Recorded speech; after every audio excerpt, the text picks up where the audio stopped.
converting existing buildings to electric?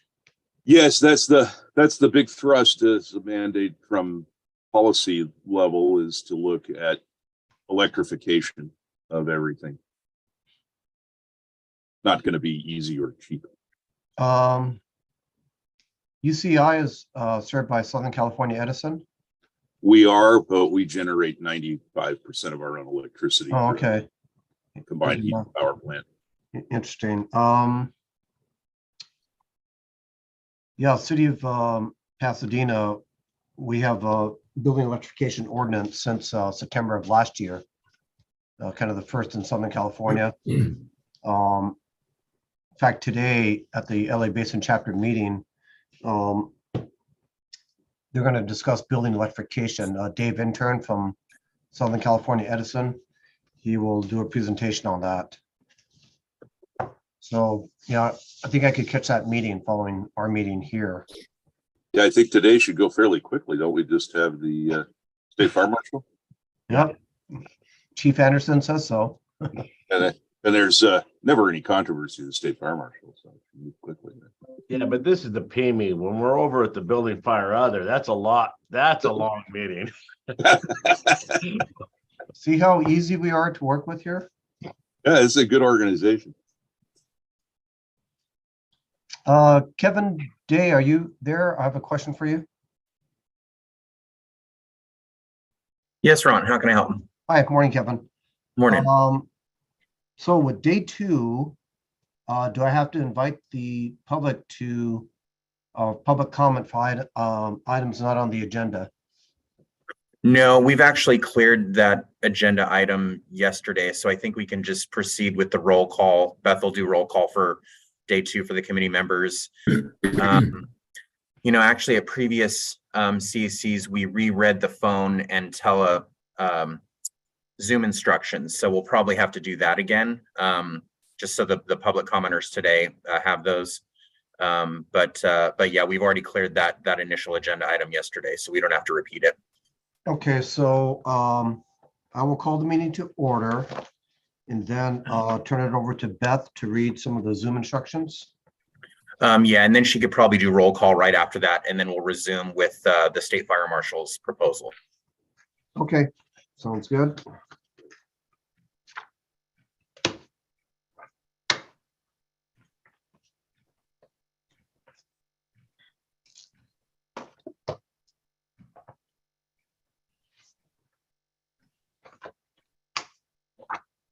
Morning, Mia.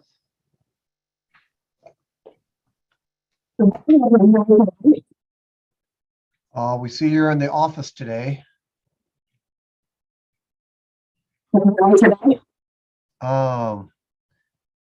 Still sketchy, Mia.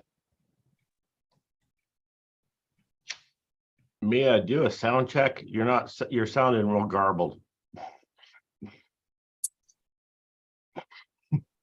Morning, Shane. Good morning. Up, hear you loud and clear, sir. Okay. How about now? Good. Perfect. Good. Okay. 5 by 5. Okay, I don't quite see Jay Hyde, Jake Tomlin, and Scott Whalen.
Okay, here's Jake. Good morning, Jake.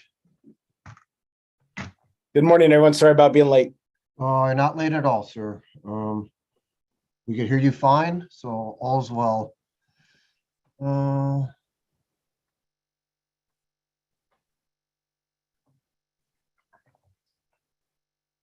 Morning. Morning, Scott. Could you say a few words just for a quick sound check? Check, check. Okay, loud and clear, sir. Thank you. Do we have Jay Hyde yet?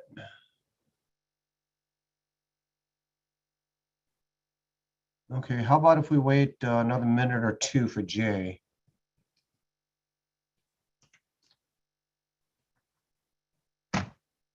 That sounds good. Okay. I agree. Oh, here he is. Oh,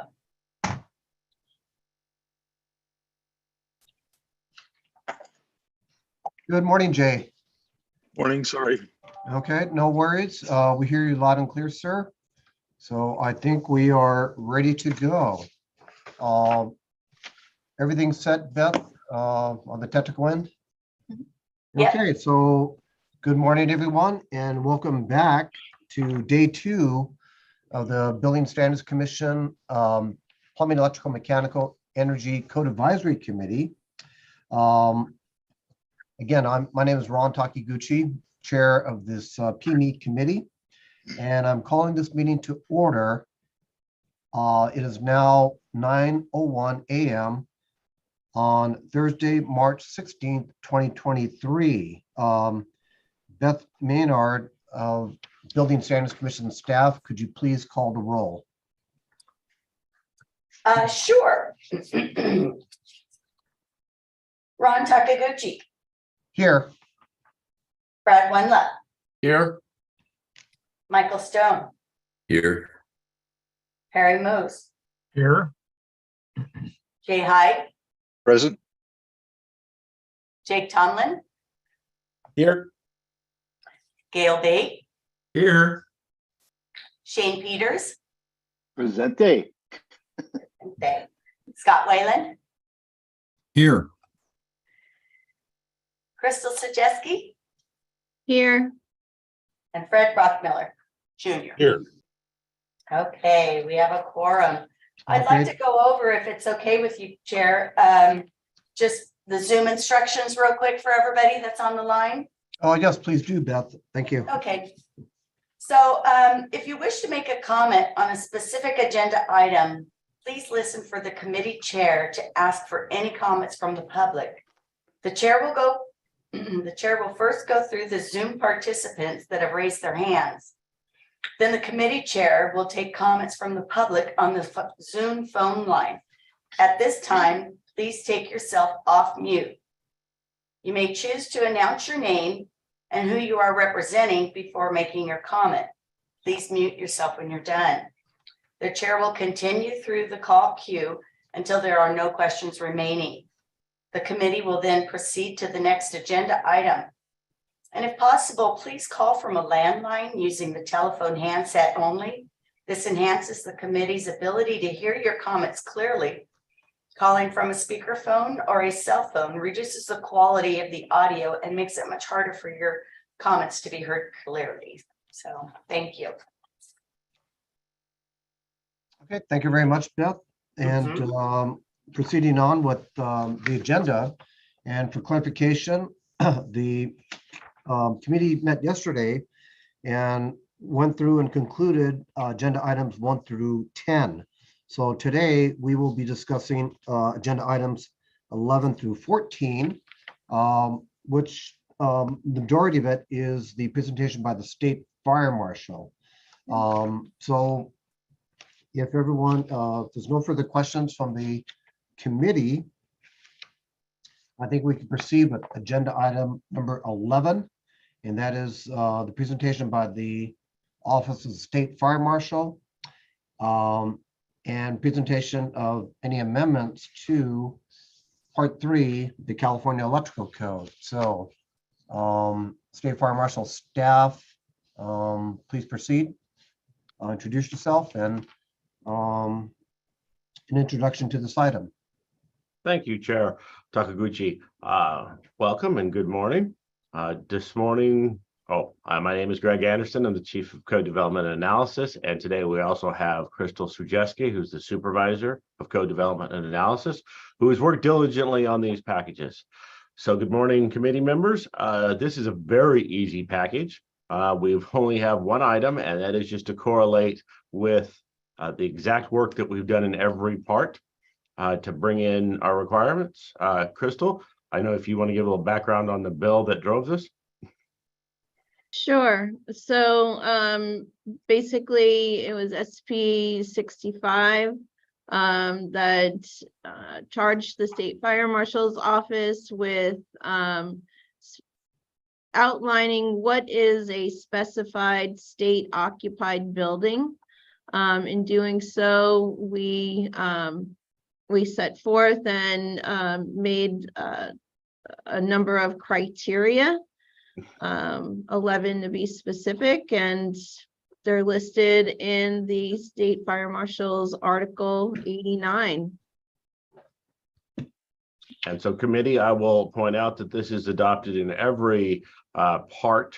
You will see this in the 3 parts for the electrical, plumbing, mechanical, but is in all the other parts already, which we got in the last cycle. These had already been submitted, so we couldn't put these amendments at that time. So this is to us cleanup language to match the administrative part with all the other existing parts. So we ask your approval. Thank you. Okay, thank you, Greg and Crystal. And it is now to the committee for comment and discussion. So do I have committee comment on this item, please? Fred Bachmiller? Yes, thank you very much, Mr. Chair. I was going through these and I have no objection to any of this stuff, but I was just wanting to see where in of these 11 items is the University of California covered.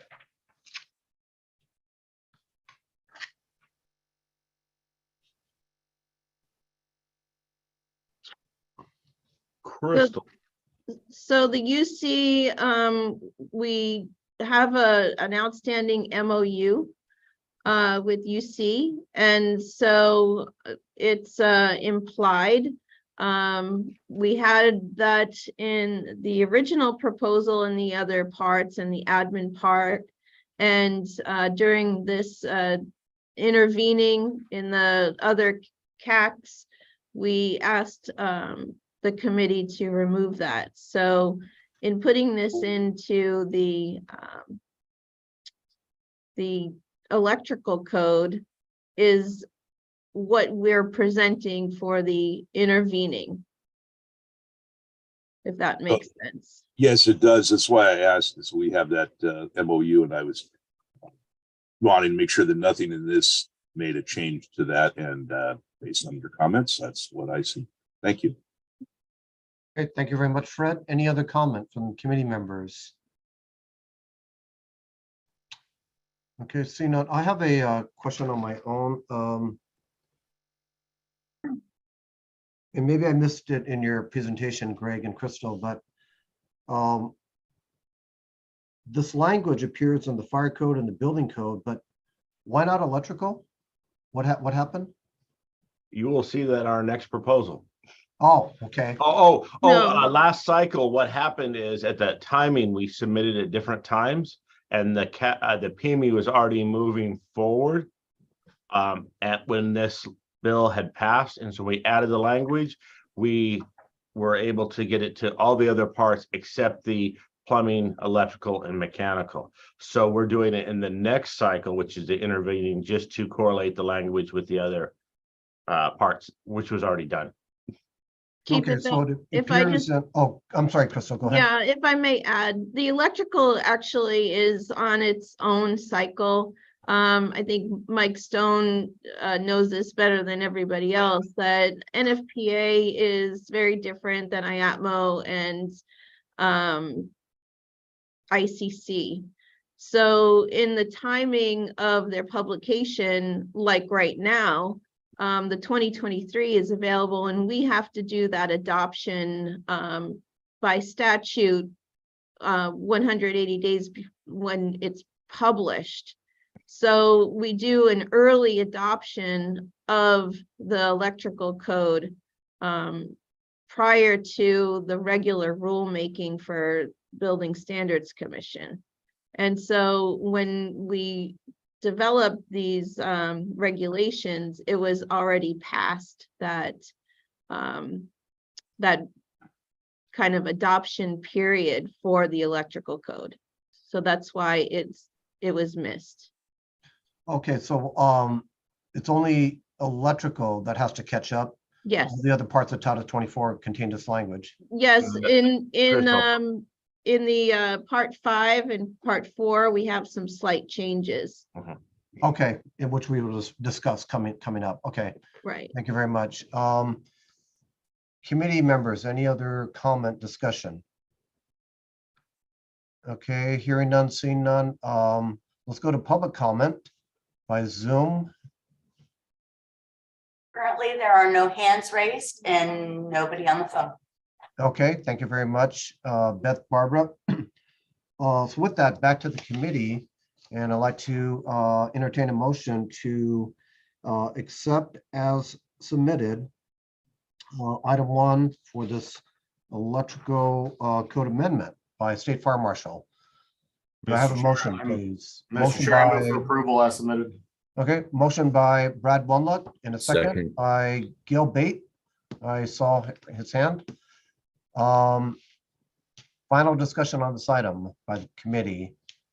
Okay, hearing none, seeing none. Roll call vote, please. Beth? Ron Takaguchi, Yes. Brad Wunluck, Yes. Michael Stone, Yes. Harry Mose, Yes. Jay Hyde, Yes. Jake Tomlin, Yes. Gail Bate, Yes. Shane Peters, Yes. Scott Whalen. Yes. Thank you. The motion carries. Thank you very much, Beth. And before we move on to the Next agenda item, we need a global motion for the acceptance of the proposed amendment as discussed and voted on. Do I have a motion for the global acceptance of the electrical code items? Or item? So moved. Okay, thank you. Jay Hyde. Motion by Jay Hyde, second by Gail Bate. Further discussion? Okay, roll call vote, please. Beth? Ron Takaguchi, Yes? Brad Wendland, Yes.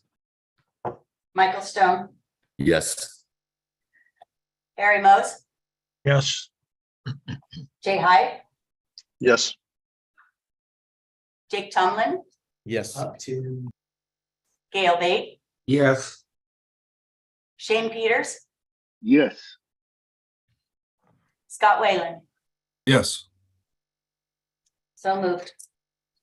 Okay, thank you very much, Beth. So let us move on now to agenda item number 12, which is the State Fire Marshal's presentation of the amendments to the California Mechanical Code. And like to remind everyone that for this item, we, the Building Standards Commission received 4 written comments in the appropriate item. So I'll turn it back to you, Greg and Crystal. Thank you, Chair. First, we will cover item 1, which is just the update of the scope, which we've just done. Crystal, was there anything else you wanted to add in the scope? I know we did some changes in here, and this was actually based on the comments from the UC to remove them from the list, which was comments heard from the UCs at the last commission hearing, that they are not a state lease building and should not be included. They're included in the entry for all the UCs. So it was removed, and this is the update language. Sorry, Crystal, anything else you wanted to add? No, and I think I just want to clarify that Chief Anderson is correct that in the adoption of the triennial, parts 3, 4, and 5 were missed. Yeah. Part 3 was earlier than 4 and 5, but again, this is a catch up to correlate with the other parts in Title 24. And this was based on the timing for the CAC hearings, which is in the last cycle, the CAC was earlier than the building, fire, and other. So our submittal date was earlier, and our proposal for the state, specified state occupied buildings wasn't done. We only got into the other parts. So we ask approval of item 1. Okay, thank you very much. And I'm going to suggest that we take this item on its own since it's so straightforward. With that committee discussion on item number 1, and very similar to our previous discussion from the electrical code.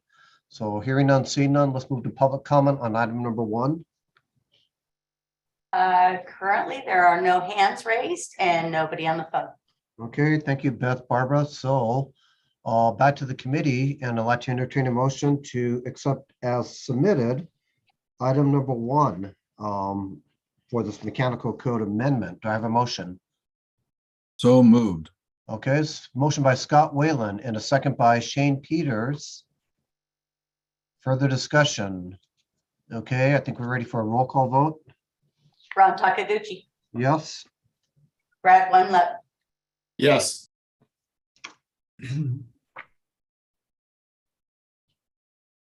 Brad Wendland. Yes. Okay, thank you. Michael Stone, Yes. Harry Mose, Yes. Yes. Jay Hyde, Yes. Jake Tomlin, Yes. Gail Bate, Yes. Shane Peters, Yes. Scott Whalen. Yes. Motion carries. Okay, thank you very much, Beth. Greg and Crystal, does it make sense to take items 2 and 3 together? Chair, I would ask that we take item 2 through 5 together. The reason I suggested 2 and 3 together. Oh, okay.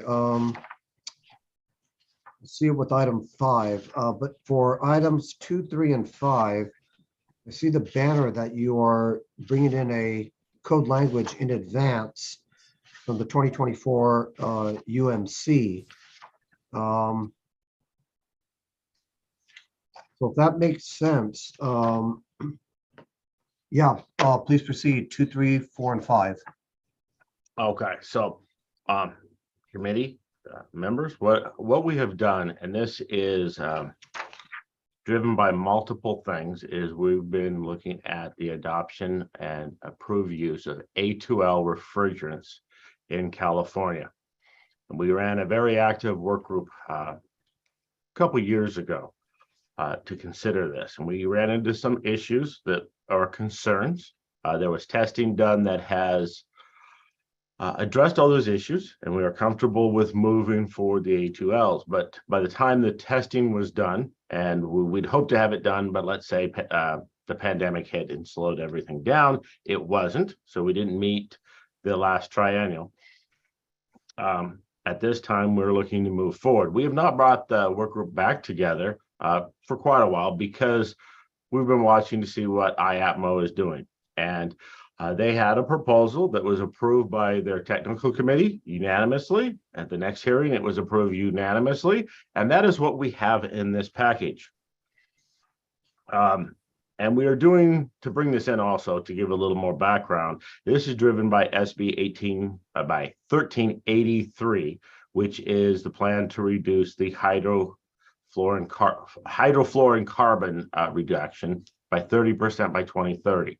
So working with CARB, the Air Resources Board, and their regulations to correlate this timing, because currently the mechanical code does not allow their use except in small units, but now we're looking at larger units. And there has been considerable work done at the national level to come up approved safety standards. Now, that being said, IAPMO has made some changes, and they are not drastic, but we want to correlate that language to the same of what IAPMO has. You'll notice in the public comments, we have several letters of support and one that still had some concerns. And I think the concerns will be addressed by our adopting the language that has been approved now by APMO. We did had a short window to come out with an addendum to put it here, but it would have been last minute. And we chose rather we would bring this up and open the discussion about the adopting the language, but to understand we are going to make some changes in this to correlate the language, which will bring in A2L for use in the state. We find this is a very important thing, and I would appreciate comments on our general plan to bring in the A2Ls, same language that IAPMO has. So we are asking for further study on these items because of the differences in there. I have read through the differences. I do not find them significant. It will still meet the needs of CARB, and it will provide the level of safety that we're looking for. But we do like to correlate with the model code because we plan to repeal this next cycle in the triennial and just adopt a model code to make it very easy. So at that, I would like to turn it over to the committee to ask for your general comments of approval of our plan, but looking for further study. Greg, can I suggest this? You, as requested, you presented items 2, 3, 4, and 5. Mm-hmm. Based on one of the comments that we received from the public, what the commenter also included item number 7. Would it be appropriate if you also presented item number 7 related to these other items? Crystal, I'm going to is 7 part of the same language? This is on, Give me 1 second while I get there. Item 7 is stationary power plants. And it deals with the gas turbine engines, so it's a little bit different. Okay, then let's take that item separately, Crystal and Greg. But as you mentioned, Chief Anderson, we would like the committee's opinion on this, but just clarifying on what you mentioned, is it State Fire Marshal's desire to take this item for further study? that is correct, because we are going to make changes to match the language, so that would be Okay. further steady to match the language. However, I would still appreciate comments on our general goal of adopting this early. That would assist the commissioners when they hear this. And you mean in this intervening cycle, correct? Correct. We are going to be making the changes right away before it goes out for the 45-day public period. Okay, thank you very much, Greg, Crystal. All right, to the committee, based on the presentation by Chief Anderson and Crystal, comments, starting with Harry Moose.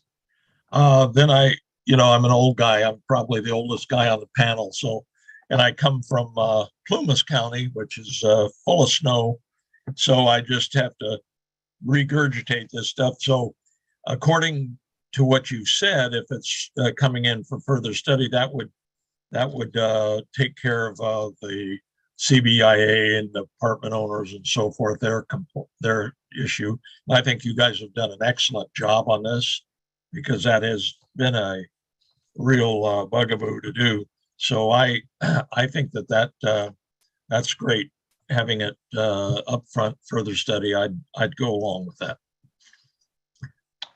Okay, thank you very much, Harry. And further comment, please, from the committee. Scott Whalen. Hi, Scott Whalen, mechanical engineer.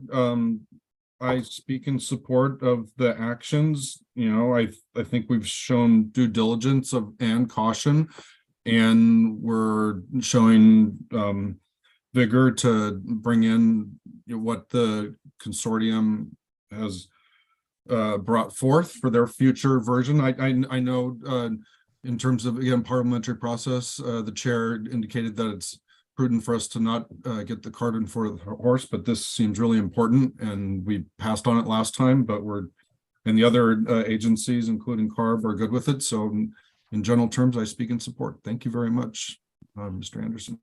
All right, thank you very much, Scott. Further comment from the committee members? Shane Peters, please. I just had a question for Greg. What is the one remaining, or what is the few of the what's going to get wrapped up actually here? You're saying, where are we at as far as like this wording you're talking about? Okay, the language that I have looked is really editorial. What happened is at the technical committee, there were several proposals to bring it in, and in different code written language. The technical committee approved what was public comment number 1. After appeal, they approved language number 4, which still brings it in. I will bring in, there is another issue that is going on that is not the State Fire Marshal's issue. And this is on press connect fittings. And so there is some language in there, like you'll see in this version, it says that fittings in concealed spaces have to be brazed. Okay, the leak rating at a press fit connecting has nothing to do with fire safety. The rates that I've seen, it would drain the system in 200 years. That's not a fire hazard. This is an environmental issue. Originally, it was approved that they could continue the use of press fits. Later, at the technical committee, they have said they cannot do that, use press connect fittings for A2Ls. The State Fire Marshal is not weighing in on this because this is a not fire life safety issue. So some of that language is changing, but it does not change the use of A2Ls. To give you a little update, other than that, it's just the way it's written and the language. I really don't see it much as a substantial change, but we would like to correlate the language.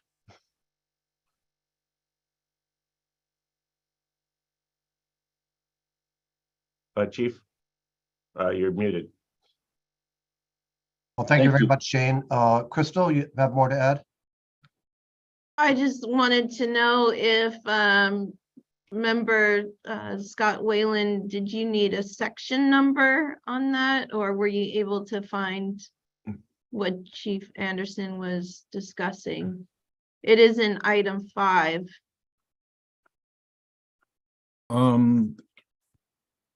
Can you elaborate? I wasn't looking for anything specific. Can you? Oh, okay. So in item 5, there's several section numbers, but if you go down to 1104.6, it talks about the connections. And so there's some slight different wording. It's still the same concept. Okay. That was Shane that was asking the question, but I appreciate Oh. the point. Excuse me, I'm sorry. But nonetheless, we're a team here, and no, not at all. While I do have the mic, though, I will just say this in general terms. It is really important for us to get this right, and for us to act as quickly as possible. As everybody knows, we're moving into a decarbonization world very, very rapidly, even if the jurisdictions don't adopt emergency mandates to go after gas combustion. And so we are seeing a paradigm shift, like it's a 180 pivot. And so we are moving to specifying split DX technology almost everywhere. And so it's just really prudent for us to get this right. There's a big need for these technologies to be implementable. Thank you. All right, thank you very much, Scott. Any other committee comment discussion? Okay, seeing none, I have a question. Before us are items 2, 3, 4, and 5. Items 2, 3, and 5 have the banner that text from the 2024 Uniform Mechanical Code is proposed to be brought forward. Is that the same as item number 4? Language in item number 4 is from the 2024 UMC.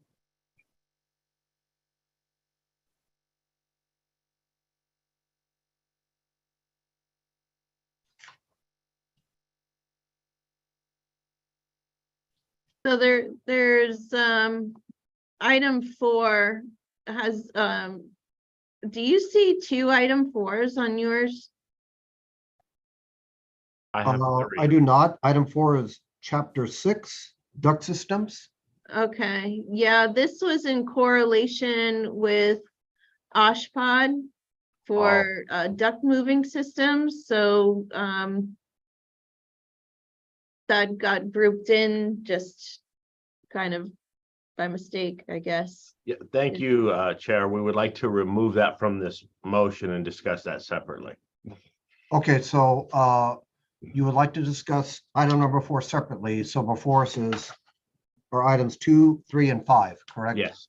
Okay, and we shall do that. We will take item 4 next.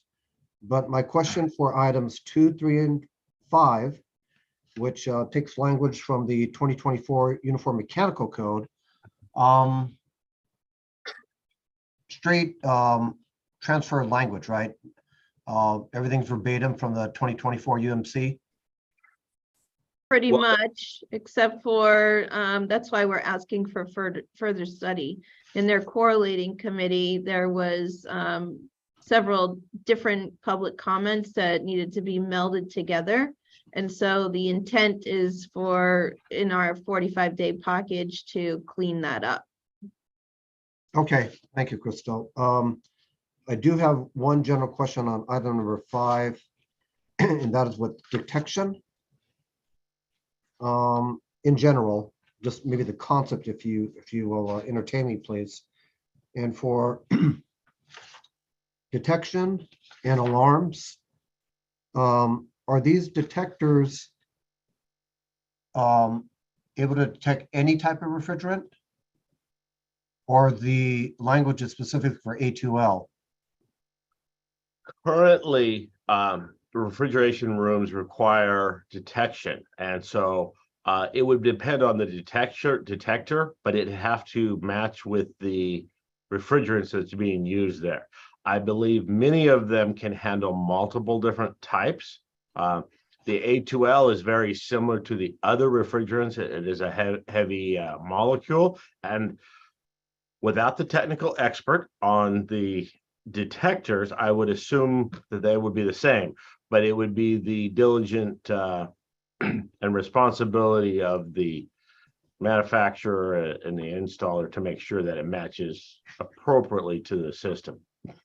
Okay, thank you, Greg. And I see that many of the proposals in item 5 have the ASHRAE reference. So I suspect that IAPMO just took language from ASHRAE.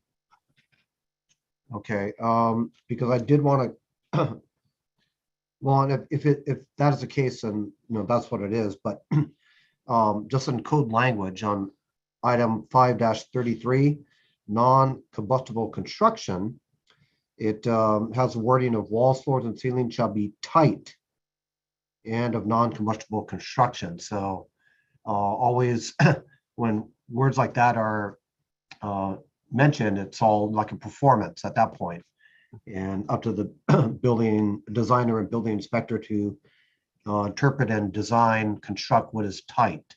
But if it's from ASHRAE language, I'm accepting that. And then again, a performance item. So, okay. That's all I had. Anything else from any committee members?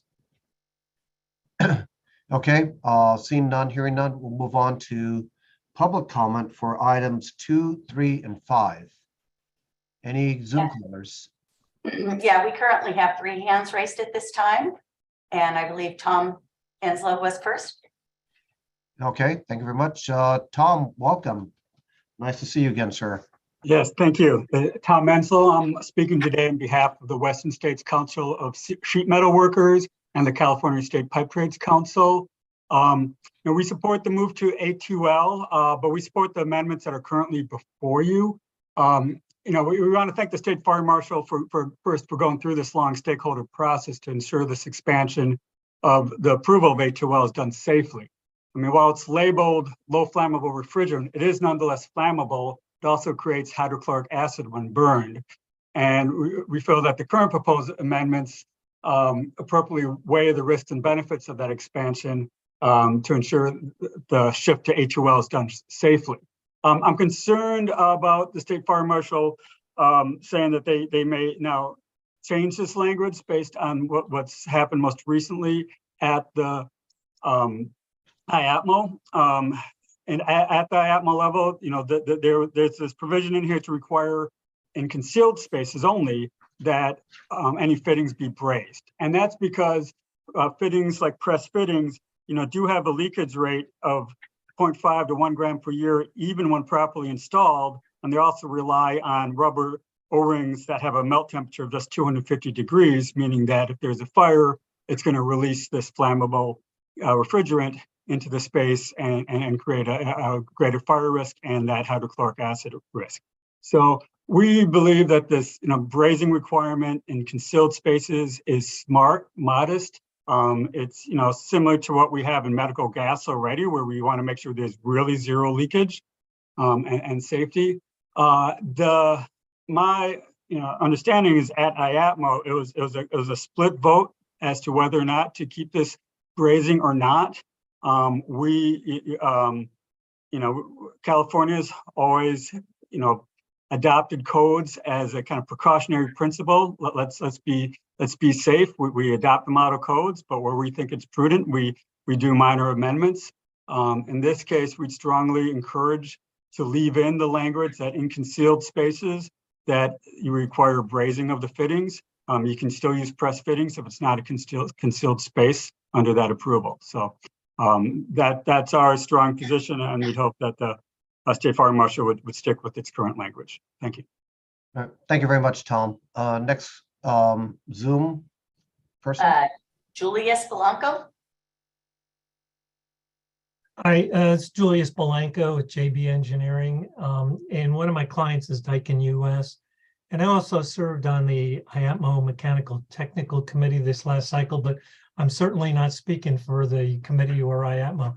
I'd like to commend Chief Anderson for doing the further study to take the latest requirements so the committee understands what the tweaking that took place is. During all this time, 3 different documents were coming together: Uniform Mechanical Code, ASHRAE 15 2022 edition, and then UL 60335-2-40 22 edition. So the tweaking basically coordinates the Uniform Mechanical Code text with ASHRAE 15 2022 edition and with the latest edition of 2-40. So that's an important provision. We did not accept the proposal to eliminate Press Connect fittings. One of the misstatements that was made during the testimony was everybody thought they were water fittings. The Press Connect fittings, the O-ring is actually tested to over 800 degrees. So it's a different fitting, and that became the concern. So I don't think that's an issue, and I would agree with Chief Anderson on that. I would hope you move forward. I think the tweaking is important. All of the manufacturers supported that at the recent hearings. So I think that's an important issue. They want safety as well as everybody else. So thank you. All right, thank you very much, Julius. Next Zoom participant, please. Enrique Gonzalez. Welcome, Enrique. Hey, good morning, Chair and members of the committee. Thank you for having me. My name is Enrique Gonzalez. I'm IATMO staff. I work with the Uniform Plumbing Code and Uniform Mechanic Code as a staff liaison during the committees. Thank you for your good summary, Mr. Anderson. And I just want to reiterate on the timing that he was pointing out, Mr. Anderson, because you are correct. There was a couple of changes towards the end, which was the Board of Appeals to the board, which is the last step before publishing the document. These appeals happened very recently, and the final letters of decision letters were sent out February 23rd of 2023, which is not even 3 weeks ago. So I understand the crunch time, the timing, and that it was not too far from here. As Julius indicated, as Anderson indicated, the changes are not substantial. Most of the language that was changed in section 1104.6 and in those subsections were, for the most part, kept. However, there's more refined language that, like as Mr. Polanco indicated, that aligns with the latest edition of ASHRAE 15. And so it's just a point of information. And if you have any questions for me, I'm here. Thank you. Thank you very much, Enrique. Next Zoom caller. Jim Kenzel. Okay, welcome, Jim. Thank you, Mr. Chair. I'm Jim Kenzel, representing the American Supply Association and Hardy. Both of our organizations, our membership is comprised of the distributors, companies throughout the U.S. that distribute plumbing and HVAC equipment. So that is my representation. We have been actively involved in this A2L issue, mainly because of the equipment we distribute and the storage of the refrigerant that we do, and we applaud the fire marshal and the work they've done along with us in getting to this point. I just wanted to highlight, I think Julius and Enrique covered the issues well, but I think it's important to understand two things on this is that I think what you're hearing here is this issue went all the way to the Board of IATMO. So it has received about the most due process a language and text can receive in the standards and code development act, model code development activity. So this has really gone through the ringer with people looking at it, re-looking at it, and making sure that it's right. So I think that should probably give you that high level of comfort in what is happening and what you're being asked to consider. On the issue of press connect fittings, I just wanted to raise the fact that the leak rate that is referred to and continue to refer to occurred under stringent and high level of what's the word I'm looking for? Performance testing under extreme conditions and all of that. But these fittings have been used in the field for some time, and nobody along this entire process has shown any safety issue with the fittings and their use in the field. So there's no evidence of any safety issues that we're aware of or have been presented to us on those. So I wanted you to be aware of that as background. And ultimately, what the IATMO board and what the due process ended up doing is making sure that the Uniform Mechanical Code and ultimately your code's mechanical code are consistent with the existing national product standards and other standards that are produced by ASHRAE and UL and others that have now been adopted in the code. So I think that hopefully gives you that high level of comfort you need to continue this process going forward. Thank you. Thank you very much, Jim. Do we have any more Zoom callers? No other hands raised at this time and nobody on the phone. Okay, thank you very much, Beth and Barbara. So that concludes public comment for items 3, 4, I'm sorry, 2, 3, and 5. So back to the committee.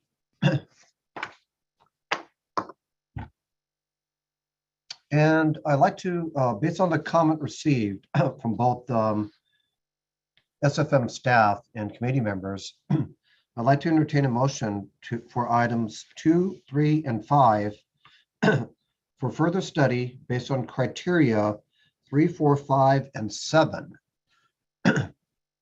Harry Mose. Motion by Harry Mose. Do we have a second? Second, one look.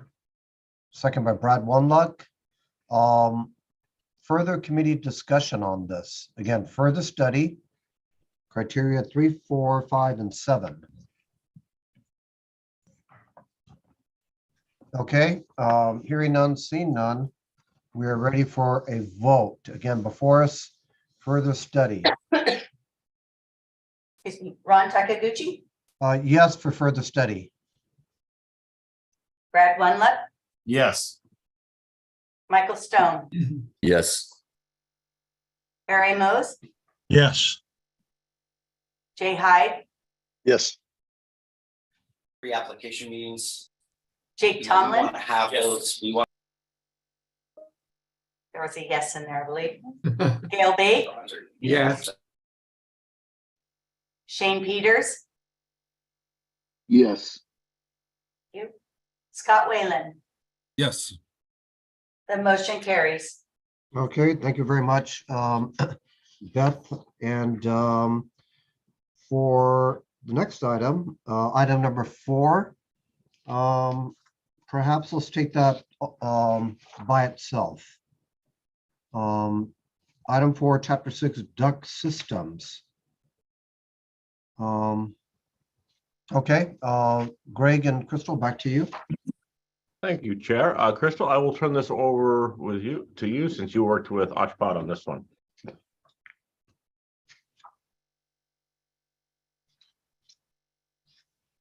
Crystal, this is Nancy Crystal. Washpot. I don't mind speaking. Oh, go ahead, Nancy. Hello.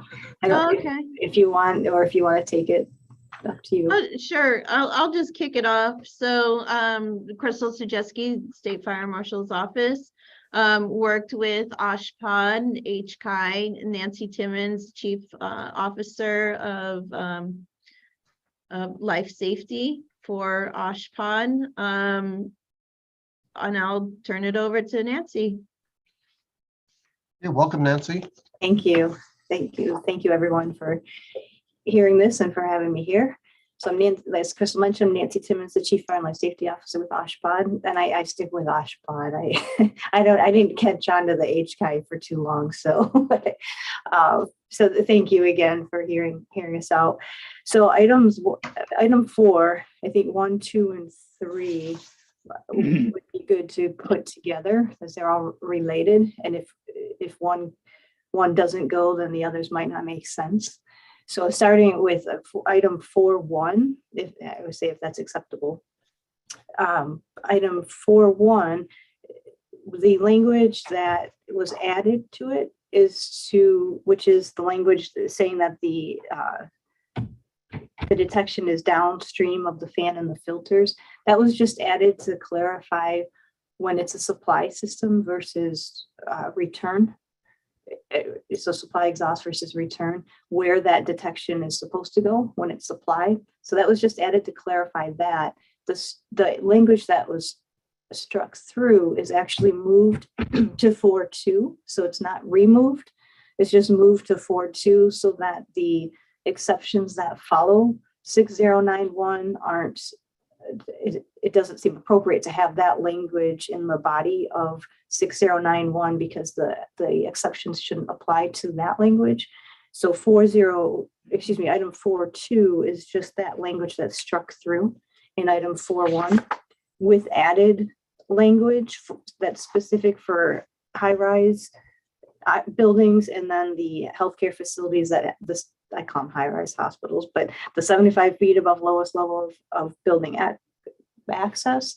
That language was added just as a pointer to say there are more specific requirements in CFC for when it's a high-rise building or a healthcare facility above the 75 feet. So those two, so again, for 4.1, the new language is just clarifying where the detection is to go when it's a supply system.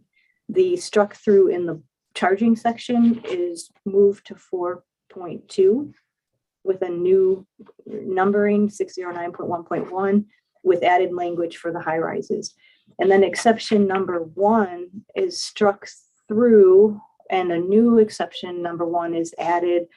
And that is to clarify that the system, when it's a when it's a return system, that total detection, total area detection in the space can serve as the shutoff for a return system, but not when it's a supply system. So exception number 1 just differentiates between what has to happen when it's a return system. So the charging section will still indicate that the supply has to be shut down, but exception number 1 indicates that when it's a return system, then the allowance for using the total area smokes can be used to serve as to shut that return system down. Do you want me to continue to 4.3 or do you want to stop for questions with that portion of it? 4.3 is then related to that, of course, but specific for I2. Let's say continue, Nancy. 4.3. Okay. Thank you. So then we added 4.3, which, so you've got the charging section that says, all right, for everybody, if you have a supply needs to shut more than 2,000 CFM, that supply system needs to shut down. Exception number 1, again, if it's a return system as opposed to supply and outside exhaust, then total area detection can be used for that shutdown for the return system.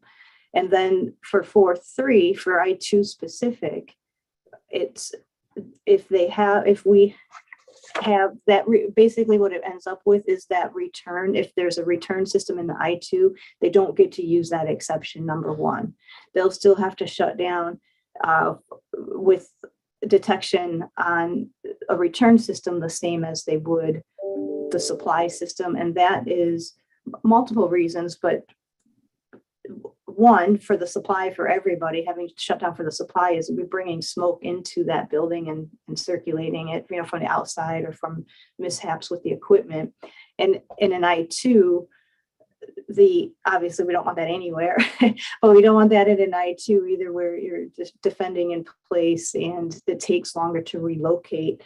as well as any amount of smoke could be detrimental for other reasons for the health of the patients that, if they're going in there for lung treatment, or you can imagine a NICU, how much smoke is okay to bring in before that system shuts down. So anyhow, so item 4.3 again is, let me flip a page here to make sure I'm, my underlined portions were in my notes are addressed. Yeah, let's see. It also, this was the big piece too. It complies with, if this change for 4.3 allows us to be in coordination with NFPA 90A, which our facilities have to comply with in order to participate with CMS, and they get there via NFPA 101. So the language that we've added in 4.3 allows our facilities again to comply also with the requirements they need to for CMS. And the language, the way we've changed the language in 4.1 and 4.2 also coordinates with national standards, so that there's not, the CMC doesn't conflict with other national standards. And then the last piece of 4.3 again is adding the specific pointer for when it's a high rise, to that there are specifics in CFC that have to be addressed for duct detection. So kind of just cleans it up. We think what happened, I don't know if this matters or not, but back in 85, when there was requirement for the return systems to shut down, that was carried over through the additions, but then didn't differentiate between if it's a supply exhaust versus a return system. So that wraps it all up. Okay, thank you very much, Nancy. Any other further input from State Fire Marshal? No, and we support this change, so we ask your approval of this. Okay, thank you very much, Chief Anderson. To the committee, comments, discussion. Scott Whalen, please. I beat you, Gail, just by a millisecond. Scott Whalen, mechanical engineer. I speak in support of the edits. I think they make intuitive sense. Since the mid-90s when I got into the business, this always kind of like looking at the code models, and I was looking at my superiors, where does the detector go? This makes intuitive sense. 100% outside air system isn't going to be able to benefit from an area detector. You need to know real quick, and intuitively the return air is realizing that air coming back. High rises operate differently. I think that these types of amendments apply to all occupancies, and thank you very much. Thank you very much, Scott. Gail Bate, please. Yes, it's Gail Bate. Nancy, I just have one question for you. In the second paragraph of item 4.2, it looks like you're defining high rise a little bit differently than high rise is defined even in the second paragraph of 4.3. Because you're talking about building access versus lowest level of fire department apparatus access. Is there a reason for that? Nancy, I will answer this one. Okay.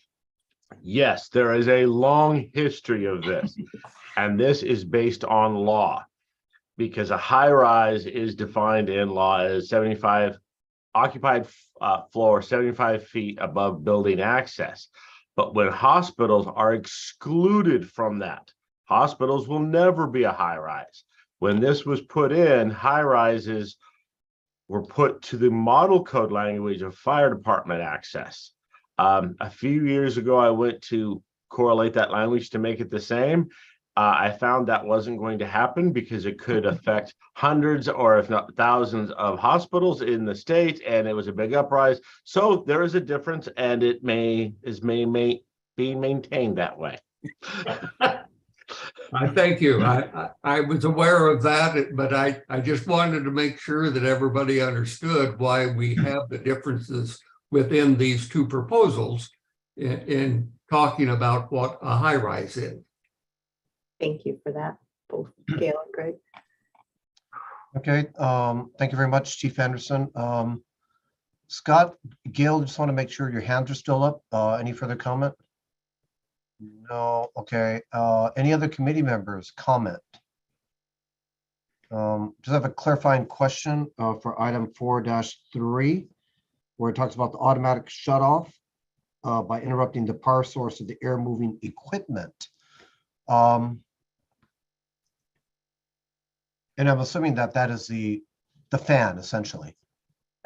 So Yes. is it meant to shut off the fan itself by power interruption of the fan, or power interruption of the branch circuit breaker back at the electrical panel? That would be for the shut off for the fan. For the fan, okay. And Greg, if you want to step in for the circuit, like feel free. Well, and I was just wondering, with that, is the automatic, well, is the fan supposed to be on its own power source? Or that could be tied to any other electrical items? Oh, Greg, you're muted. Thank you. I actually, as being a planner viewer, I would accept either one if they just shut the whole unit off, but it's hard to turn it back on. You have to flip it back on. But Nancy, as this goes to hospitals, I'll turn it over to you. Thank you. I apologize. Yes, we do shut the whole unit off, which is, yes, that is difficult, but they'll usually, for newer buildings at least, group areas differently. So for example, an OR might be on a different system, so it wouldn't shut down an OR. But if it's a newer building, they'll separate those systems so it doesn't affect the whole hospital, just the area that is in question. Okay, and last question I have is, for these proposed changes in item 4, you will have the SFM banner as well as OSHPD? So our changes for fire life safety I write those in cooperation with Greg and Crystal. They are separate from the building standard unit. I don't want to say separate. We of course communicate, but with Richard and the crew that you were in communication with yesterday, we work together, but all fire life safety changes go through SFM. So I think that it just stays with the SFM banner. Okay. There's no proposal to have banners. No, this would be a statewide amendment. Thank you. Because this jurisdiction is under the state fire marshal, though we work directly with OSHPD to get this done, because this is a fire life safety issue. Okay, very good. Thank you. Okay, any other committee comment? Okay, hearing none, seeing none. Public comment, please. Item number 4. There are no hands raised and nobody on the phone. Okay, thank you very much. So back to the committee, and I'd like to entertain a motion to accept item number 4, accept as submitted. Do I have a motion, please? So moved. Okay, Scott Whalen, motion. Thank you, Scott. Second by Gail Bate. Roll call vote, please. Ron Takaguchi, Yes. Brad Wunluck, Yes. Michael Stone, Yes. Barry Mose, Yes. Mentioned in our, and South. Jay Hyde, Yes. Jake Tomlin, Yes. Gail Bate, Yes. Shane Peters, Yes. Scott Whalen, Yes. motion carries. Okay, thank you very much, Beth. On to item number 6, chapter 13, fuel gas piping. So Is that Chair, an item all by itself? Greg? 6 and 7 could probably be heard together. Yeah. Say that again, Crystal. 6 and 7 could probably be heard together. Okay, please proceed then. Thank you. Chief, do Crystal, you wanna- can go ahead and take this one. Okay, I can okay, do so if you want. so again, yes, Crystal Sujeski, State CAL FIRE SFM, with coordination with OSHPD. We are bringing in pointers to NFPA 37. This is for the fuel oil piping systems. I'll let Nancy explain a little bit further detail as to why this is needed, but we kindly ask for your approval. Go ahead, Nancy. Thank you. It's Nancy Timmons again with Oshpod. So what we added here for item number 6 is, as Crystal mentioned, a pointer to NFPA 37. So it doesn't change the requirements or enforcement. It leads the user where they need to go for what they're looking at. So NFPA 31 is where they would go for. That pertains to only the equipment used for heating systems. So if they have a combustion engine or a gas turbine, they would have to comply with NFPA 37. So it's more of just a pointer for if you have the fuel. So 37, NFPA 31 for reference is standard for installation of oil burning equipment. So they would go there for the oil burning equipment. And then if they've got the combustion engines or the gas turbines, it leads the user to NFPA 37, which is the installation and use of standby combustion engines and gas turbines. So it's just a pointer to lead them to the standard that is applicable to the equipment that they have. It doesn't take away any of the other requirements like CFC 57. That still is in place. This is just pointing the user to the appropriate standard for their equipment for item number 6. Okay, thank you very much, Nancy. Anything further from the agencies? Item 6 and 7. I can speak more on 7 if you'd like, because it's a little bit different. Yes, please. Related but different, unless Crystal or Greg, unless you want to take this. No, go right ahead. Okay. So on item 7, and I believe how many parts are there? They're all related, of course, but 7, 1 through 4, adding these different pieces of equipment to the charging section. So is basically all that this is doing. In number 7, it adds the liquid fueled engines and the gas turbines, because in the way it's currently written is just the stationary engines and the generators. So it just adds this other equipment that often comes into play for what's being used. And then adds, I believe we added, for the noise, we look at 7.4, 7.3 is more just the numbering change. And then 7.4, again, a pointer to the appropriate standard NFPA 37, but also a pointer to the, chapter 4, 442, where there are specific requirements for those pieces of equipment that are addressed there. So it adds the different equipment that's not included currently in the charging section, but that is definitely related, and then adds the pointer to where to go for those pieces of equipment. Okay, thank you very much, Nancy. Anything else from the agencies for items 6 and 7? No, we just asked for your approval on this. Okay, thank you very much. To the committee, please. Item 6 and 7, comment discussion, please.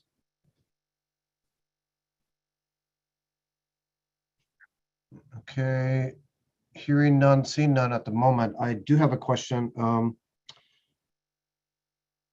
Chapter 16 is listed as stationary power plants. Of course, it doesn't affect utilities. They're on their own regulation. So it's private entities, and I suspect Cal State's UC that have do their own power generation or cogeneration. And related to item 7.4, the liquid fueled engines and gas turbines in conformance to NFPA 37, I would like to get a gauge for if the manufacturers with this proposed change, are already in conformance, or if this will be a major change for them. This would not be a major change. And again, Greg and Crystal, go ahead and speak to that if you'd like, but NFPA 37 is an existing standard that they would have to comply with for the turbines and that type of equipment. it doesn't change for them. It just gives a pointer to the user. Okay, very good. That's what we all like to hear. Yes. Not a huge effect, but just more compliance. Okay, any other committee comments? Okay, I think we're ready for public comment. Item 6 and 7. There are, excuse me, no hands raised at this time and nobody on the phone. Okay, thank you, Beth Barbara. Back to the committee. I'd like to entertain a motion for item 6 and 7 to accept as submitted. Do I have a motion, please? Motion by Gail Bates, second by Shane Peters. I think we're ready for a vote. Ron Takaguchi, Yes? Brad Wunlett, Yes. Michael Stone, Yes. Harry Mose, Yes. Jay Hyde, Yes. Jake Tomlin, Obviously has. Gail Bate, Yes.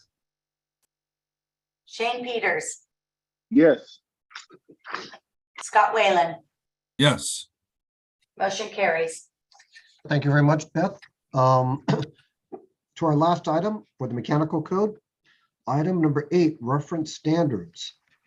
All right, Chair, I'm going to take this as one shot to see if we can get them all done at the same time. I would suggest the same. Thank you. So there's a couple things going on here as we bring in different standards. Item 8.1 is for the A2Ls, but we were already bringing in the current ASHRAE standard, which I believe is the current proposal from IAPMO. But either way, we try to bring to the most current ones.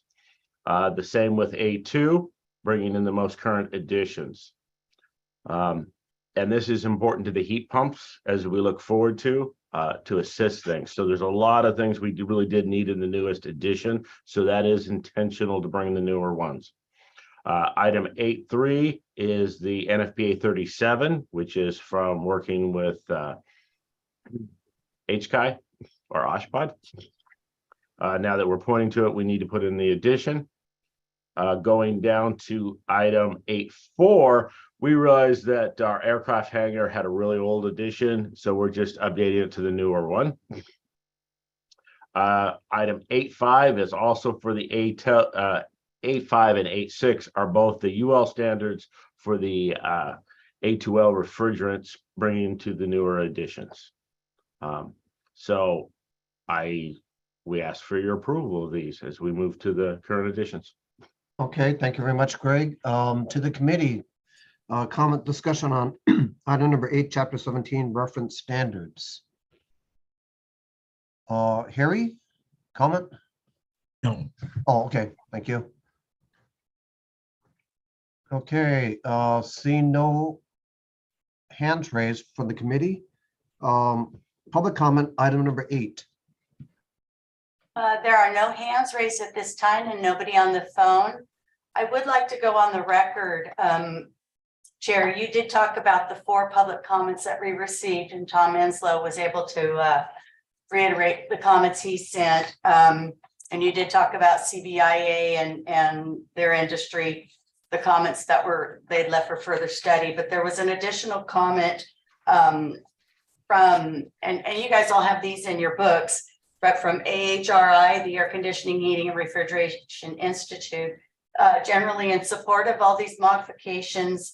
And then they just noted that for item 8.6, that 60335-2-89 needs to be updated and consistent with the 2021 edition. So I just wanted to go on record for that we received other comments. And we now have a hand raised, Robert Glass.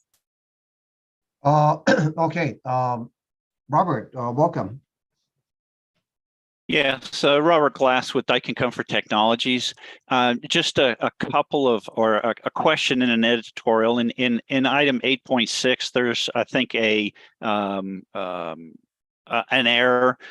In the word copy, it says with an incorporated, and it says an remote refrigeration unit. I think that's supposed to be an incorporated or remote refrigerating unit for the title of the document there. And then just the other comment was in regards to the NFPA 37 that's being added.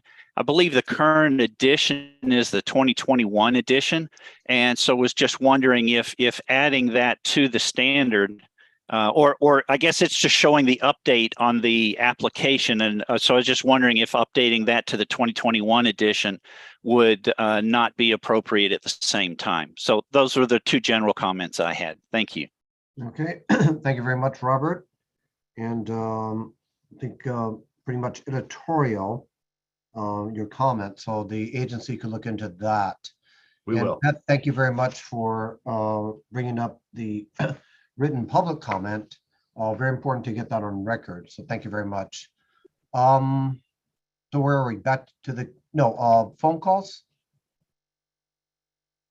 Phone attendees. No phone. Okay, phone. thank you very much. So back to the committee, Jay Hyde, please. The biggest change in 2022 to 409 that I see is the removal of foam, the requirement for foam fire protection in aircraft hangars. Greg, can you make can you comment on that as appropriate? The ATAFFF has been outlawed in the state per statute. So there are a lot of things that are going on right now to meet California statute. So this is an industry statewide problem. We have a different division in our office that is working with the industry as they come up with other solutions or replacements for the AAA foam. So yes, we are aware of these issues. Thank you. All right, thank you very much, Jay. Further comment before we entertain a motion? Okay, Scott Whalen, please. Scott Whalen, mechanical engineer. Do the two agencies helping out with this have any exception to the comment that Mr. Glass just made about moving NFP 37 reference from 18 to 21 version? I don't believe I have a problem with that. I would have to look up to make sure that exists. It does. Okay. I haven't done that, but no, I don't have an issue with that. Yeah, and point of order, that was items 6, 8.6, 7, which we discussed and voted on. So as mentioned, I think with the comments by Mr. Glass, the agency could look into that, but our motion and voting would stand. I think that's a item for the agency before bringing it to the actual commission itself. Anything else, Scott? Nope, I speak in support and would make a motion to approve them with that exception of looking into that update. Okay, and the motion I think you are talking about is for item number 8. Correct. Motion to accept as submitted. Yes. Okay, let me ask for a second and then I'll get to your comment, Fred. So we have a motion on the floor for accept as submitted. All items in item number 8. Do I have a second? Second, Gail Bate. Thank you, Gail. Motion and a second, and further committee comment, Fred? I just questioned how the commenter previously under item 8.6, the second paragraph on the second line on our proposal, it reads particular requirements for commercial refrigerating appliances with an incorporated and remote refrigerant unit or compressor. I think that second "and" is incorrect. Yes, and how do we handle those kinds of errors? That I think back to the agency, it wouldn't necessarily mean. I guess I could entertain that the motion would be accept as amended with that change back to the agency. So if the motion was changed to accept as amended, is that friendly to the maker of the motion and the seconder? Yeah.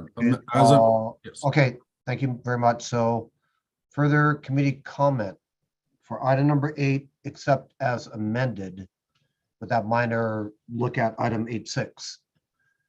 Do we want to take, excuse me, Chair, would we take 8.6 by itself so we could get accept as amend and then Oh, yeah. 8.1 through 8.5 maybe accept as submitted? Yeah, that is correct, Beth. Thank you very much for that clarification. So let me restrike what I said, strike what I said and entertain a motion for items 8-1 through 8-5 except moved. as submitted. Okay. So moved. Motion by Scott Whalen, second by Gail Bate. Vote for items 8-1 through 8-5. Ron Takaguchi, Yes. Brad Wunluck, Yes. Michael Stone, Yes. Harry Mose, Yes. Jay Hyde, Yes. Jake Tomlin, And then you got a call. Gail Bate, Yes. Shane Peters, Yes.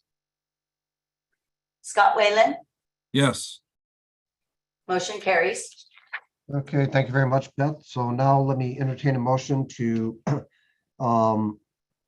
propose item number 8.6, except as amended based on criteria number 6. Do I have a So motion? moved. Okay, motion by Scott Whalen, second by Gail Bate. Item 8.6, except as amended, criteria number 6. Ready for a vote, please. Ron Takaguchi, Yes. Brad Wunluck, Yes. Michael Stone, Yes. Harry Mose, Yes. Jay Hyde, Yes. I'll get that list and send it out to you guys by tomorrow. Jake Tomlin, Yes. Gail Bate, Yes. Shane Peters, Yes. Scott Whalen, Yes. motion carries. Okay, thank you very much, everyone, on that. And that concludes agency reporting for all the proposals to the mechanical code. To the committee, just need a global motion to accept all the amendments as discussed and voted on for SFM's amendments to the mechanical code. Do I have a motion? Motion by Shane Peters, second by Harry Moose. Further discussion? Okay, ready for a vote, please. Ron Takaguchi, Yes. Brad Wunluck, Yes. Michael Stone, Yes. Harry Mose, Yes. Jay Hyde, Yes. Maybe in a week or two, right? Jake Tomlin, So we can. thank you. Gail Bate, Yes. Shane Peters, Yes. Scott Whalen, Yes.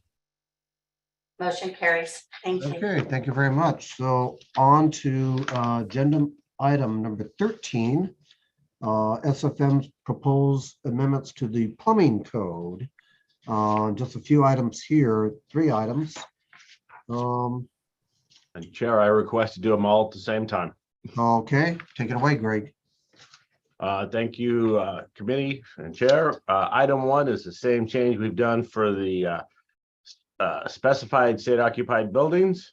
Item 2 is also the correlating language for bringing in FBA 37 for the fuel piping. So it correlates exactly what we did in the mechanical code. Item 3 is the reference standards to bring in 3.1 NFPA 37. We will look at the addition.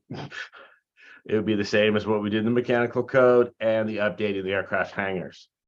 So pretty well things you've seen before. We ask for your approval. Okay, thank you very much, Chief Anderson.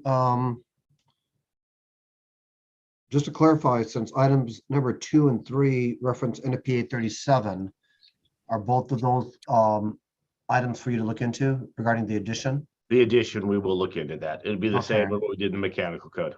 All right, well, I think it's appropriate that we examine that based on a acceptance with an amendment. So I think our voting will be separate for item 1 by itself, and then perhaps 2 and 3. But as far as a committee, I think we could discuss all items together. So before the committee, items 1, 2, and 3, Scott Whalen, please.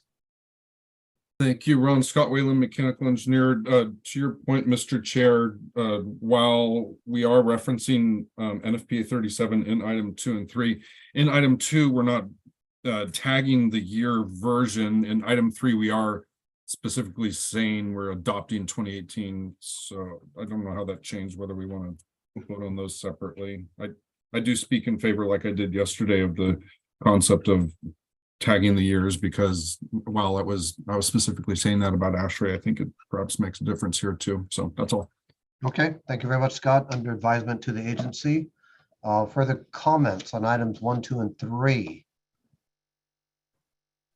Okay, hearing none, seeing none. Scott, your hand is still raised. Thank you. Public comment. Plumbing code items 1, 2, and 3. Take public comment altogether. There are no hands raised and nobody on the phone. Okay, thank you, Beth, Barbara. All right, so I'd like to entertain a motion from the committee to accept item number 1, except as submitted. Do I have a motion? So moved. Second. I heard a motion by Brad and a second by Scott. Sure. Okay, motion by Brad Wunluck, second by Scott Whalen. Further discussion, item number 1. Okay, I think we're ready for a vote. Ron Takaguchi, Yes. Brad Wunluck, Yes. Michael Stone, Yes. Harry Mose, Yes. Jay Hyde, Yes. Jake Tomlin, Yes. Gail Bate, Yes. Shane Peters, Yes. Scott Whalen. Thumbs Yes. up, thank you. Yes. Motion carries. All right, thank you very much, Beth. And for items number 2 and 3 of the plumbing code, SFM amendments, I'd like to entertain a motion to accept as amended under criteria 6. Do I have a motion, please? So moved. Okay, Harry moves, motion, second by Second. Scott Whalen. Thank you very much, gentlemen. Final comment. Okay, I think we're ready. Oh, Jay Hyde, please. Sorry, I'm unclear what the amendment is. Is the amendment to, because we haven't really said what year. I think that is an amendment. It's not further study, but an amendment that the agency will look into. Okay. Yeah, thank you, Jay. Chair, for clarification, I have something to write down what the amendment will be? Or they're Amendment will be for requesting? the agency to look into the addition 22 edition. of the of NFPA standard 37. Okay, thank you, Beth. 2021. Thank you. Further committee comment. Items number 2 and 3. I believe we are ready for a vote. Items 2 and 3, except as amended. Okay, Criteria 6, Ron Takaguchi, yes. Brad Wunluck, Yes. Michael Stone, Yes. Harry Moose, Yes. Jay Hyde, Yes. Jake Tomlin. Yes. Thank you. Gail Bate, Yes. Shane Peters, Yes. Scott Whalen. Yes. Motion carries. Okay, thank you very much, Beth. And we are now looking for a global amendment for acceptance of state fire marshals amendments to the plumbing code, part 5. Motion by Harry Moose. And do I have a second? By Gail Bate. Thank you very much. A vote, please, for global acceptance of state fire marshals plumbing code amendments. Ron Takaguchi, Yes. Brad Wunluck, Yes. Michael Stone, Yes. Harry Mose, Yes. Jay Hyde, Yes. Jake Tomlin, Yes. Gail Bate, Yes. Shane Peters, Yes. Scott Whalen. Yes. Thank you. Motion carries. Okay, thank you very much, Beth. Mia, do we need a global motion to accept all items discussed on this PEME committee? I don't think so. I think we did one for each package, so that should be sufficient. Okay, very good. So thank you, Mia. So we now move on to the item that everyone looks forward to, and that is item number 14, adjournment of this committee. And that also concludes our PEME Code Advisory Committee meeting. I'd like to have a comment if whoever's willing, starting off with Mia. Thank you. I appreciate that. I just wanted to take a couple minutes to thank the committee, but also talk about next steps, if that's okay, through the chair. Yeah, yes, please, Mia. Okay, great. Yeah. So first of all, this is the last of our 5 code advisory committees that we conducted this year. And as you can see, it's another large intervening code cycle, and it's been a lot of work. So I want to thank our team and congratulate the state agencies. I think it's been a pretty successful code cycle so far. I'm not, counting my chickens before they hatch. But I really want to thank the Code Advisory Committee members for volunteering their time to review these regulations. I know it's a lot of work out of your daily schedule, and it is truly a volunteer. I'd also like to thank the leadership of Ron Takaguchi and Jay Hyde for their leadership running this committee. And as I look at your faces, I don't mean to call us all out as but you've all been around for a long time and on this committee for a long time. And I really encourage you to apply next code cycle. This is the end of this 3-year term for the Code Advisory Committee. And so we reconstitute this every 3 years. And I think we send out a call for application at the end of the year. Sometime you'll see that. And so I encourage you to apply for this committee or any of the other committees, because your technical expertise is very valued in this process of the review of Title 24 regulations. So it's a pretty unique process for California regulations. Just next steps, and I'm happy to answer any questions, is, as you all know, and some of this is provided for the purpose of the public that's listening too, is the state agencies are going to consider the recommendations, revise their code packages, and send them back to the Building Standards Commission team. We'll prepare those for the 45-day comment period. And the PEME comment period is set to start, looking at my notes here, April 21st and run through June 5th. And then if needed, there can be a follow-up comment period for any minor changes after that. And as you all know, the rulemaking packages will be available on our website. And then after the 45-day comment period and or their 15-day comment period, the state agencies finalize the package, send it back to BSC, and we prepare that for the commission meeting this summer. And this summer we have 2 3-day meetings. In June, we'll probably hear the BFO, possibly the access, and BFO, SDLF in June, and it's the end of June. I think it's the 27th through the 29th. And then in August 1st through the 3rd, we will, so far, the plan is to meet in person in August. And we will hear those packages, we'll hear the PEME packages, but also the green packages. So that's the plan. All those dates are on our website right now. So if you need to refer to that, you can. But again, I can't thank you enough. And it's always nice to see you. And if you have any questions, let me know or contact our team. All right, thank you very much, Executive Director Marvelli. I'd just like to say some words of my own as chair, and that is, I too want to thank each of the committee members. I think for the bulk of us, we've been together for quite some time. And at the same time, it doesn't mean that we take this on autopilot. I know that each committee member takes it very seriously for what it is. We're not by any measure doing this on a routine. Each person has their own expertise, which is the point of the makeup of the committee.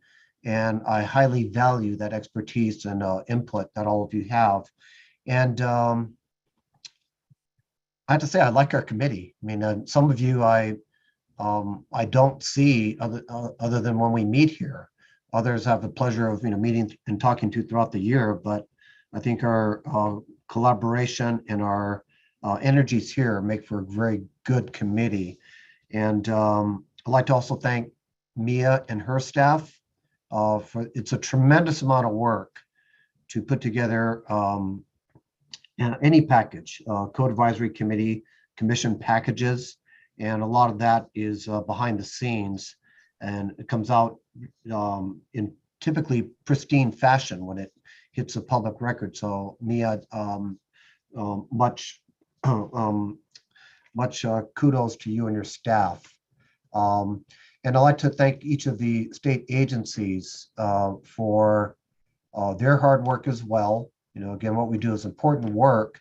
And I'd like to thank the public commenters as well. All the public comment was important from individual and organizational perspective. And our committee, as well as the commission, takes that very seriously. So again, want to thank everyone very much. And before we go to a motion to adjourn, I'd like to hear from other committee members. So Mike Stone, please. Thanks, Mr. Chair. I had a couple of comments.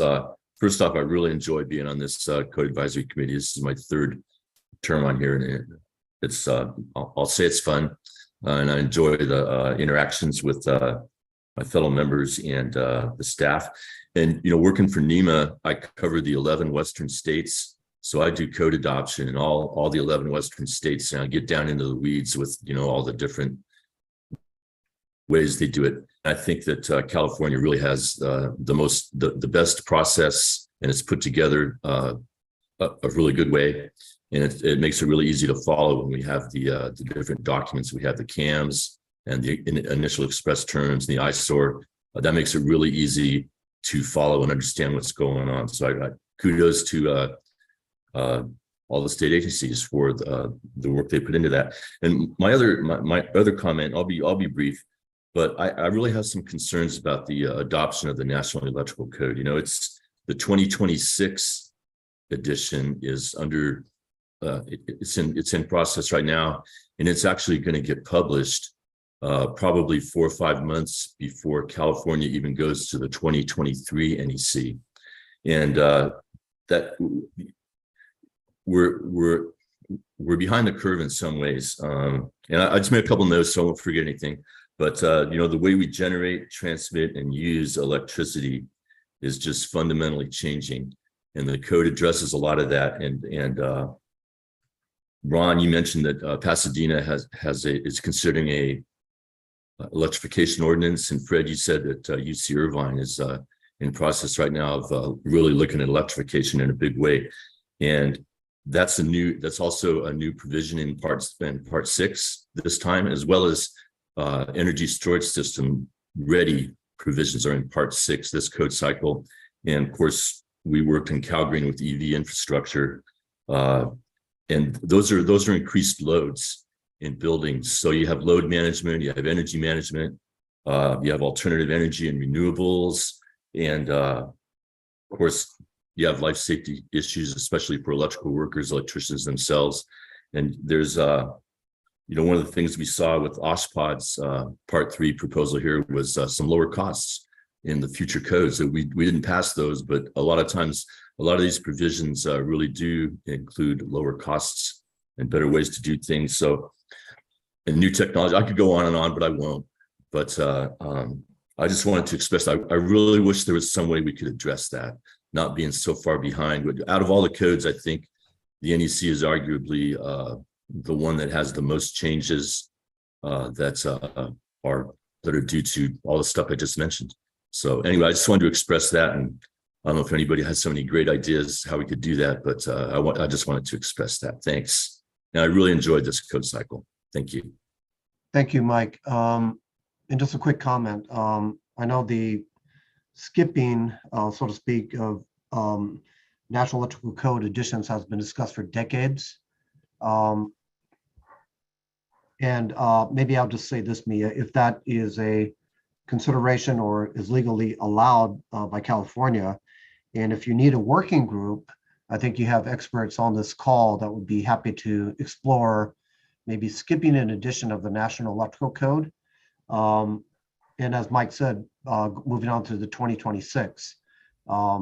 And the working group, of course, would be fair to include manufacturers, because if we're skipping over the 2023 edition, perhaps maybe making sure that manufacturers who work very hard to get items in the National Electrical Code aren't shortchanged, so to speak.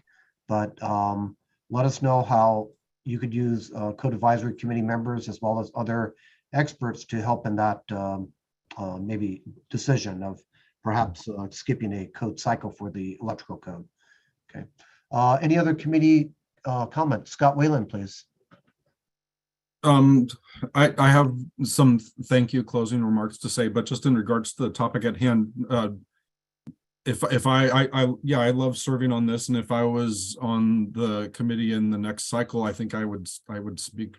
I speak for myself, and I would hope I would speak for the rest of my members. If that would require us to meet and convene again for another cycle that was in a different frequency, I'm here for the effort, even though I'm a mechanical engineer. This is the NEC, but it seems super critical as we are moving into electrification. Yeah, life safety is really important. I mean, some of this stuff is self-regulating. So whatever it takes, I guess the question is that something that the commission has the authority to change, or would we need to go to the assembly to bring something through the legislative process to deem that acceptable during off frequency, kind of, if you will? Really what the law said, building standards law says, is we have to adopt a code within 1 year of its publication. Oh, and so it's a timing issue, right? And it's a state agency lift too. So without, I know we're kind of brainstorming right here, but without like laying out a timeline and laying out when the NEC is going to be published and so on and so forth, we've already issued a notice to our state agencies to send us the 2023 National Electrical Code amendments, and that's due in August. But, without trying to solve the problem here, it's something that we can follow up internally and look into. And then it's something that I'd probably want to broach with the coordinating council and then also with the commission. So we have a subcommittee of the commission that would probably want to hear about this before we would make a decision like that. And then the state agencies need to obviously agree to be able to do that because of the workload issue. So, but those are, those are just some of the things I can think of right now that need to be considered. Okay.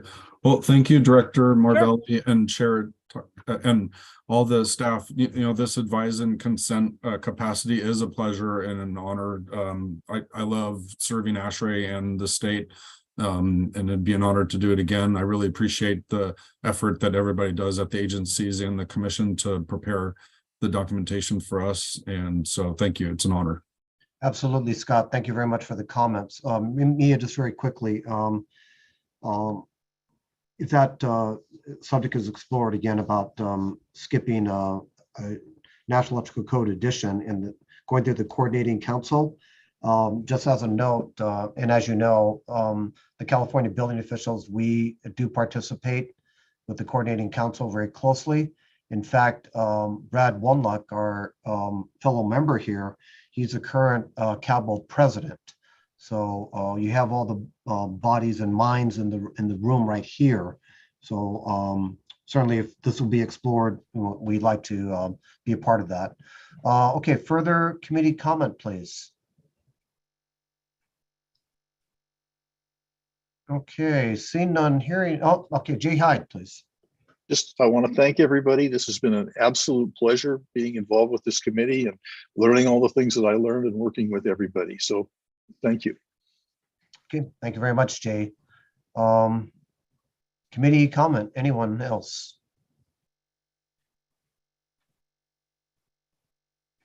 Okay, seems like hearing none, seeing none. Like to thank Chief Anderson, Crystal, and Nancy from HCI for today's presentation. And with that, I'd like to now entertain a motion to adjourn this PME Code Advisory Committee. Do I have a motion, please? Moose. Motion by Harry Moose. I thought maybe the hesitation there, that means that you folks didn't want to adjourn. You want to continue all day. Okay, thank you, Harry. Do we have a second? So moved. Okay, thank you very much, Jay. Motion by Harry Moose, second by Jay Hyde. Motion to adjourn. Do we just need a voice vote, Beth, or roll call? Muted, Beth? Yes, I'll run through the list real quick. Okay, Ron Takaguchi, yes. Brad Bunlett, Yes. Michael Stone, You bet. Harry Mose, Yes. Jay Hyde, Yes. Jake Tomlin, Yes. Hale Bate, Yes. Shane Peters, Yes. Scott Whalen. Yes. All right, motion carries, and thank you all for making it easy for me. Okay, thank you, Beth. Thank you. The meeting Thank is you. adjourned. Thank you very much, everyone. And Take care, everyone. Be safe. Sure. Thank you, everybody. Bye. Happy St. Patty's.